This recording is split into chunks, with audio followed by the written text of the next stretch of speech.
So quick rundown of this. This is a peer-to-peer investigation that we had. They're not expecting us. This is not like our normal ICAC tip where their account gets shut down and so they're freaking out. They have no idea that we downloaded these videos from them. I'll handle knocking it out for you, buddy. Okay, headlights we hit the driveway. Alright, teams are moving. Clint, I like your idea. We'll put the majority of the clearing team alongside that garage and the front with a few that are in that tight primary entry point.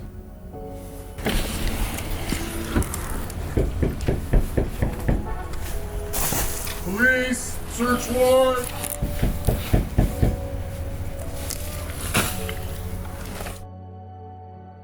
My name's Thomas Lilienthal, but I go by Lily. I'm a sergeant over digital forensics and internet crimes against children at the Deschutes County Sheriff's Office. In this case specifically, we had 3 videos from 3 different torrents that were shared on peer-to-peer to our investigative computer.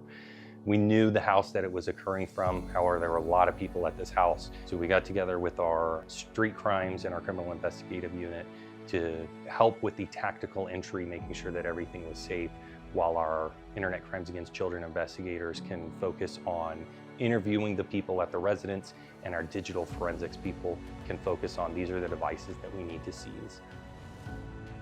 With every search warrant, we'll do what's called a mission plan or an operations plan. And basically it's a process of understanding your target, your mission in general. What's different about internet crimes against children cases is that these are inherently dangerous because these individuals often know that they're looking at 10, 15, 20 or more years in prison for these crimes. There is a lot for them to lose. There was a lot of evidence that we took from the house because it's a peer-to-peer investigation and we only have an IP address and no usernames or user accounts or anything of that nature. So in that case, if we don't get a lot of information from our interview with the people on scene, then we have to pretty much take everything. And I think we ended up taking close to 40 pieces of evidence to include cell phones, tablets, desktop computers, laptop computers, pretty much everything that they could have, they did have. So we took all of it. In our digital forensics lab, we have a myriad of tools, including tools from Cellebrite, so that we can get the data off of these devices and then analyze that data so that we can parse through that data. Our digital forensics guys can get to the nitty-gritty of what's going on there to produce a full report for our case agents. Because at the end of the day, the data that's on a digital device, it's factual. We generally don't have to render opinions on the data.